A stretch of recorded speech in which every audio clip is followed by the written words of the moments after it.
These ain't glorified gang or prison stories, man. These is lived experiences.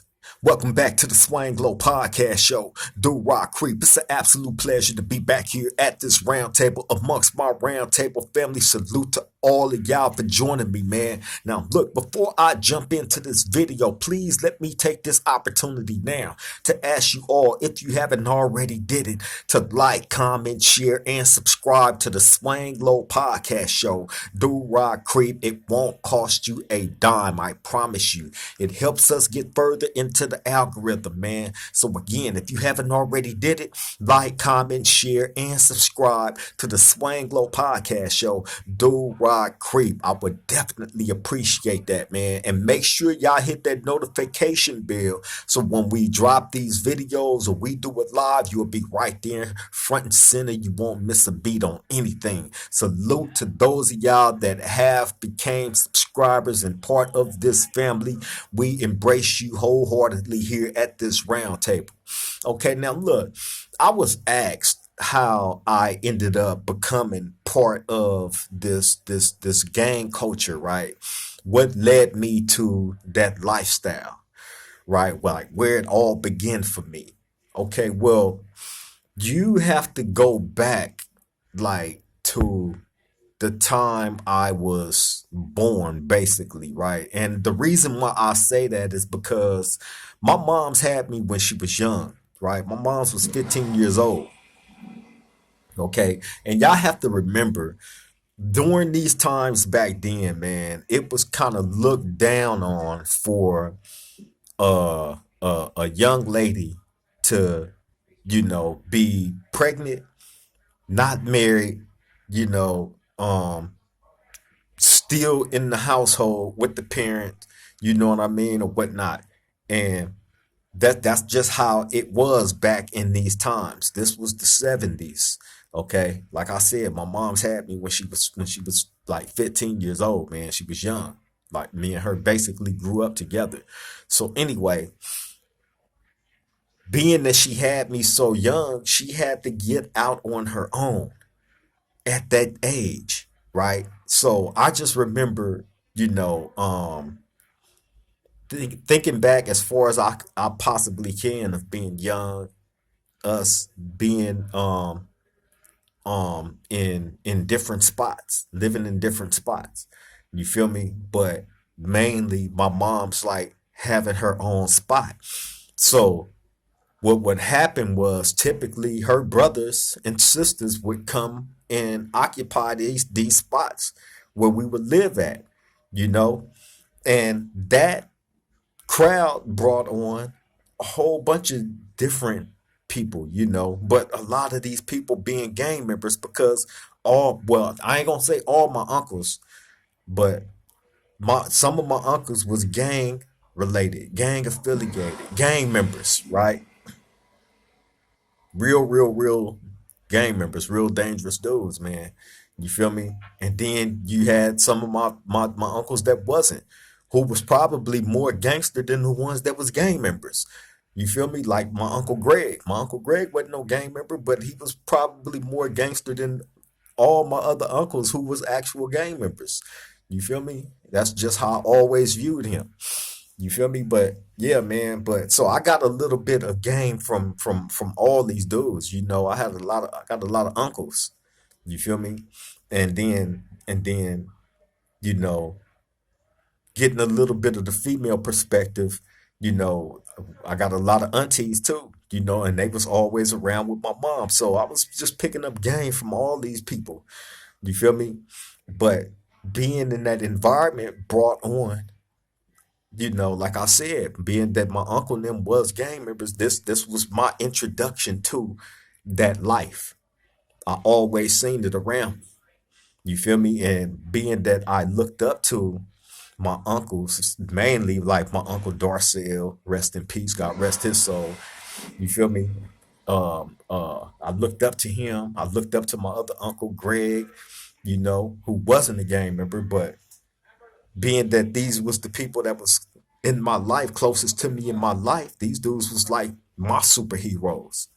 So seeing like how they used to act, how they used to dress, how they used to walk, how they used to talk, the music they used to listen to, like that naturally was something that I all just gravitated to. Cause I thought I looked at them and seen them doing it, seen the cars they was driving, the women they had around them, and I idolized that. You feel me? So as I grew up more and more watching this and trying to understand the game as much as I possibly could for what how I was seeing it. Once I became my own into my own, it just felt natural for me to go that route, although I didn't have to. It was a choice that I made. I definitely could have went left or right. I chose to go left. You feel me? And when I could have went right, and life probably would have been different, had I stayed in that lane. But I chose to go left. You feel me? And like I said, just from a childhood of seeing this, when I chose to go left, it felt natural. It felt natural. So making the choices that I made going left, I can't blame nobody else but myself at the end of the day. I can't blame my upbringing.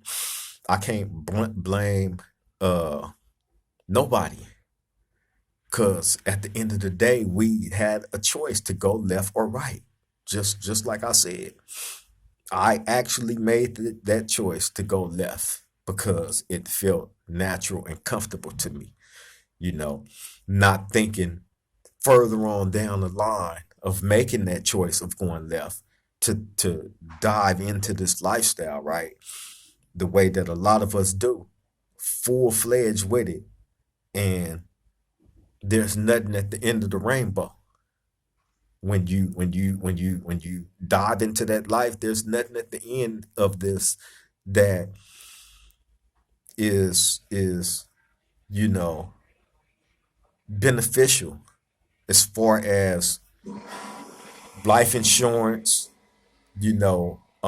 retirement benefits, any of the things that the everyday average American has to deal with, the things that they think about, the goals that they work towards of being able to get those benefits. It takes work. But instead of us being in that mind frame, we're constantly on the go to get over in this lifestyle somehow, some way. You feel me? Unfortunately, like I don't, come to cast a negative shadow over that life. I'm just highlighting out from my personal experience of coming up in that, from the choices that I made, not forced. Nobody forced upon me to make any choices in life. And again, the word choice being like the key word of them all in this story. Choice, because we all have choices. You feel me? And I made the choice again to go left instead of going right. So the consequences of going left is when you fast forward through all the years, all the pain, all the heartache and frustration of, you know, living in that lifestyle, going in and out of jail, going to many different funeral services, and so many obituaries, and just all the jail time and the running from the police and the living the lifestyle on the run. That you feel me? That's something that we are familiar with living, and often will run back to, go back to, resort back to. But think about it though, when you're brought up in it and that's all you know, that's all you've trained for. You feel me? And that's not an excuse. That's not an excuse. That's actually sad because we lowballed ourselves our whole life when there was so much more world out there to be seen, to be conquered. You feel me? So once like a lot of us have done, man. Once you dive into that lifestyle, it's like we do it. We're not looking about no regret. We just going. You feel me? And it's aimless. There was no sense of direction up until you wake up and realize, like, wait, what am I doing? Where is this taking me? Where am I taking others? Because I know it's other people that's probably looking up to me, hearing the war stories here and there, whether it be true or not. But whatever it is that they hearing about you that's on your name, whether they idolizing it or not, how you're being taken in is how some people is gonna try to emulate. You feel me? And whether again, whatever comes with your name is correct or not, if I just feel like this, man, you know, if we have been the fortunate ones to still be alive and become conscious of, the mistakes that we've made, throughout our career, and you finally had the epiphany that these are actual mistakes and this way isn't correct, and I wake your game up to it, and you're getting it for free. This is stuff that wasn't always available to those of us that was coming up in the game. These conversations wasn't sat down and had. You feel me? Where the options of life was there for you, that it's easily pointed out. You probably see it, but sometimes y'all do need things to be pointed out to you. You feel me? So again, yeah, man, it started for me at a young age, in it being in a household with my family members that was, gang members. Young, seeing how they was living was crazy. You feel me? But thinking back on them times was like damn, that was the true definition of we was all we had. You feel me? Because we wasn't rich, we didn't have money like that. You feel me? We was getting by, barely. You know what I'm saying? And but being in an environment like that, in your within your household, and those of y'all that came up in this game that got mothers and fathers and uncles, brothers and sisters and all that from y'all hood, y'all know exactly what I'm talking about. You feel me? Y'all know exactly what I'm talking about. When it's in your household, it don't feel like it's out of the norm to see, these gang members, these gang bangers, that's running in and out your house. Whether it be your family members or, childhood homies that dudes then grew up with, came up with. My mother could have been road dogs with your mama. Or my mama could have been messing with, your father, or whatever, however the entanglement goes, that connected a lot of us in our communities. That's just how it was. It's in your household, and still that not being an excuse, because at the end of the day we all got choices to, go left or go right. And even if you do go left, that's not the end of the road for a lot of us. So don't think that I'm saying just because you chose to go left, like that's the end of the road. Like, you know, um, you know, scum of the earth and this and that. Nah, because I'm left now. You feel me? All I'm saying is we don't have to choose to go that way. If we y'all got to y'all got to look around you right now. And if you have your freedom, look around you. Look around at the people that's around you. These got to be the most important people that mean anything to you in your life, right? So as you evaluate all these people around you, then you take and you compare them to your homeboys. That's you know some locked up, some that's out in the trap. They doing them. You know what I'm saying? Hey, you're willing to trade one for the other. Look around you. If you're willing to trade one for the other, then so be it. If that's what you into, but best believe at the end of the day, if you go left and you fall upon a time where you unfortunately have to go sit down and do some prison time, and a lot of occasions,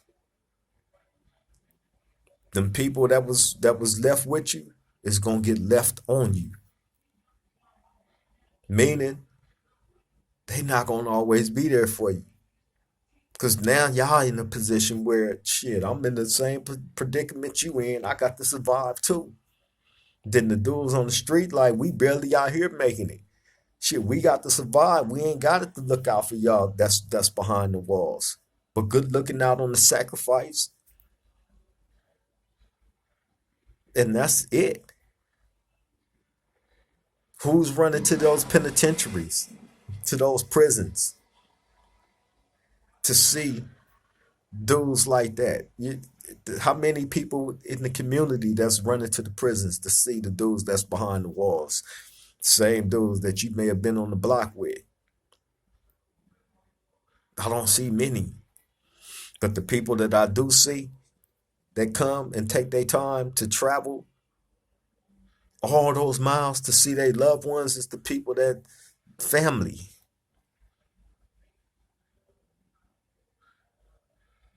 Family. You feel me? And that's just the uncut, unbiased truth to it all.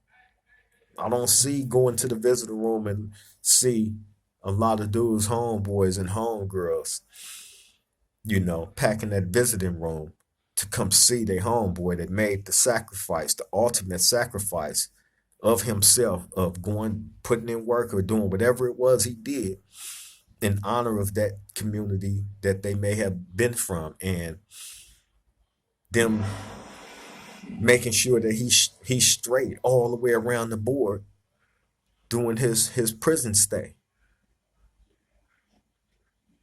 But you definitely will see some family step up to the plate, and those women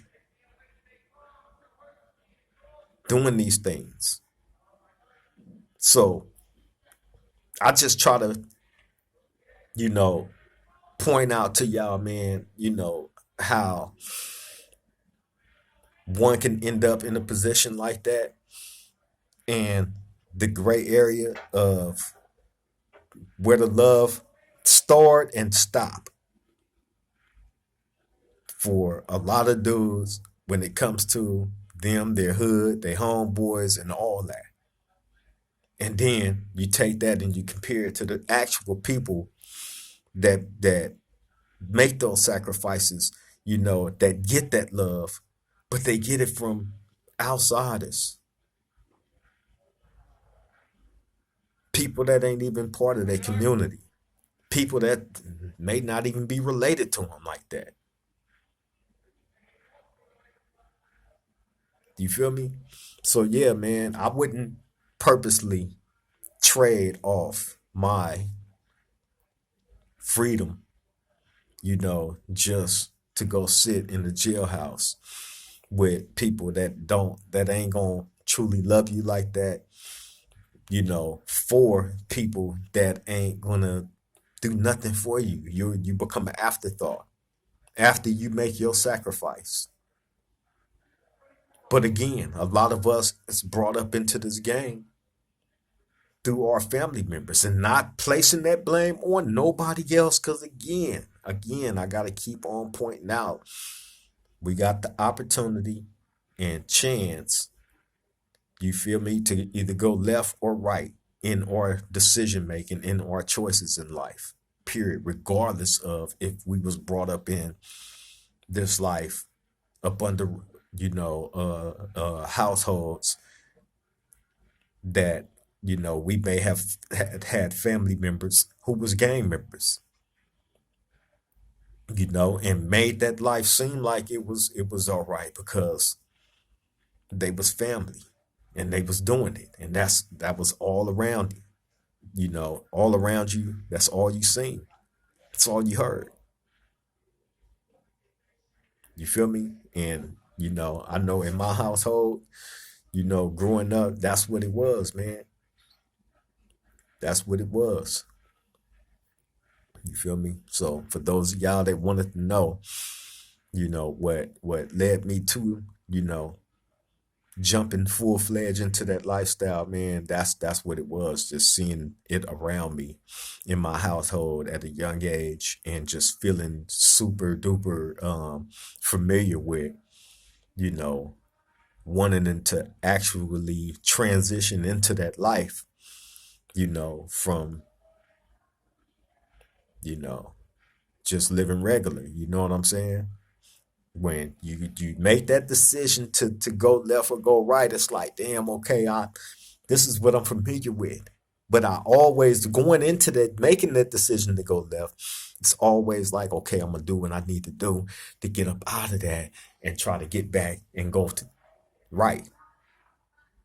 You feel me? You got those of us that do that thought like that, man. That actually thought like that. Like we can get out the game if we was able to get so far in our grind, and you know, put ourselves in a better position from our grind, to get up out of there.